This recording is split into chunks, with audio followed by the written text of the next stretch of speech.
Sometimes the universe presents you with a contrasting character so perfectly jarring it practically qualifies as a French backline. Two rivals that are far from mirror images and yet oppose each other so beautifully you want them to just declare each other mortal enemies and continue this beautiful dance forever. I'm talking postmen and dogs, veganism and rugby clubs, Israel Folau and not being a twat. Sometimes the least likely matchup is the most enticing. One such example could be found at Murrayfield on Saturday as the bastion of conservative accuracy, Joe Schmidt, was put up against Finn Russell, the king of elastic mad shit, and a name that strikes fear in the hearts of all rugby supporters, be they cheering for the opposition team or his own. Test match rugby is often a war of attrition, a product designed to be more engrossing and satisfying than entertaining. But watching Finn is fun. More difficult to predict than Hyena and Superdrug, Russell had a very Russell outing on Saturday, showcasing what he does better than anyone else in an ever bold display at the home of Scottish rugby. Maybe it's because I'm naturally and comfortably more uptight and anxious than Ben Smith checking over the Samoan Rugby Union's books, but I can't help but obsess slightly over watching Finn Russell. The guy's so laid back, I bet at least one ref has been to check his boots only to find he's planning on playing in slippers. He's always nonchalantly brilliant, but in the first half Russell backed it up with analytical smarts. This interception comes from Scotland doing their homework. Ireland's phase play generally all exists between the 50-metre lines, slowly working their way between these lines, rarely heading genuinely wide until an overlap is created.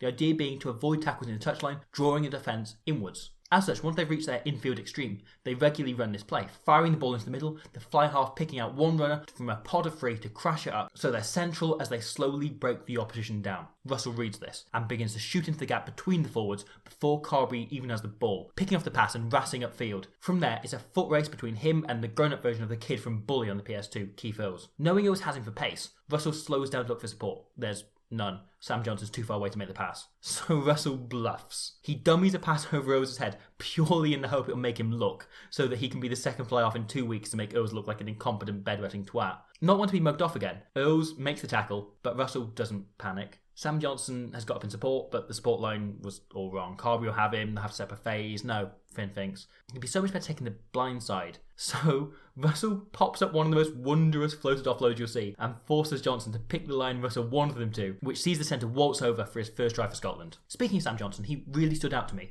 adding a balance to Scotland's backline that was lost in the autumn amongst copious creativity, as they picked Adam Hastings and Pete Horn to partner Russell in the ever-audacious Hugh Jones. If we think of a backline as like baking, it's like Gregor Townsend kept wondering why his cake didn't taste right, so he started adding more and more and more and more sugar. It wasn't until he picked Sam Johnson that he realised he'd forgotten to add the eggs and flour. Basically, I like Sam Johnson, I think he's what Scotland need right now, and I can't wait for Townsend to drop him in order to recall Graham Morrison now that I've said this. Schmidt, on the other hand, is not such a reactionary. A steady hand, Big Joe as nobody calls him, is a percentages man. He discourages offloading because they rarely come off, and just the word chip has too many gambling connotations for him to go anywhere near it. A man who lives life exclusively in a sharp three-piece or a comfortable tracksuit, Schmidt is a guy so risk-averse, he probably has a panic attack at the mere sight of tweed. His Ireland team, as such, are perhaps the most adult team in world rugby, reliant on the same players doing the same things because Schmidt ran the numbers and he knows they work. After the England anomaly, it was service as usual. Scotland controlled the opening quarters, but by not taking any risk in defence, happily conceding a penalty after they were worked to the tune of 28 phases, and then trusting their kick chase after Scotland tried the kind of low percentage play that makes him roll his eyes, he manufactured a scoreline 2 points in his side's favour after the opening quarter. Ireland's first try was a tribute to the absolute world-class shithousery of Peter O'Mahony, taking Stuart Hogg off the ball and leaving the Scottish backfield unmarked. Maitland and Seymour both noticed this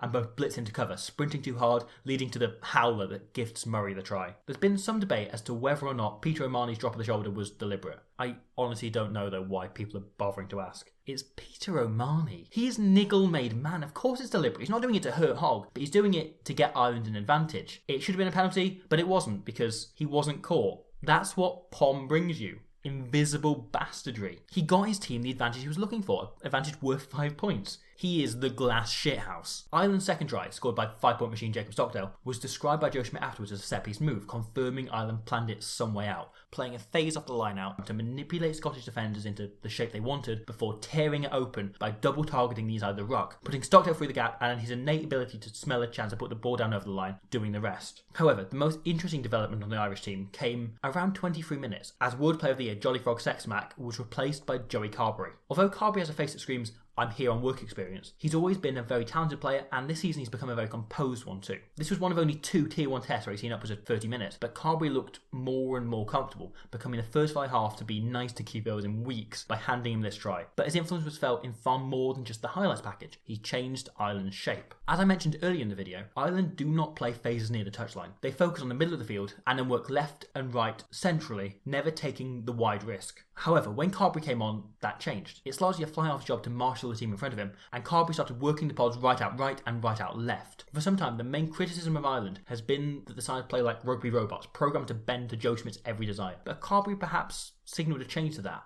Noticing Scotland folded at the wings, he took control of his team structure and marked a temporary reprise for a team used to play out Joe's kinky shit. It's possible that this was a coincidence, that playing wide was always part of Ireland's plan to pull apart Scotland. But either way, Ireland played phases in the 15s infinitely more than they ever have with jacking off sex legs, Schmidt left 10 on the field. And whilst Joe was forced to see himself change, Finn's character arc was far less poetic, as he went from the heartbeat of a pumping attacking team to the core of a crumbling, error-shredded team. Saturday was a bit like a Scotland team retro collection, a full showcase of all your favourite Scotland sides.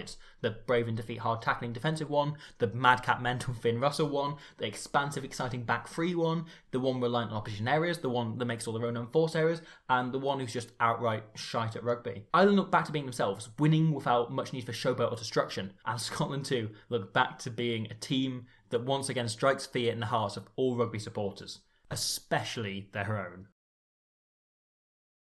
I'm back, so it must be the end of the video. That's what that usually means, isn't it? That usually means the video's pretty much at an end. Thank you for watching that. Thank you to everyone that has liked, comment, subscribe. You know, all the things I'm supposed to say as someone that makes videos on YouTube. I don't really like to do.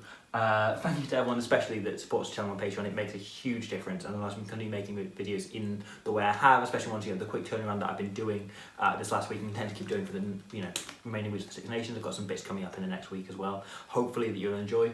Another thing that hopefully people are enjoying is the Super League, especially the 300 people that have climbed above me in the last week, thanks to Jonathan Davis try being disallowed after I made my captain, but that's irrelevant.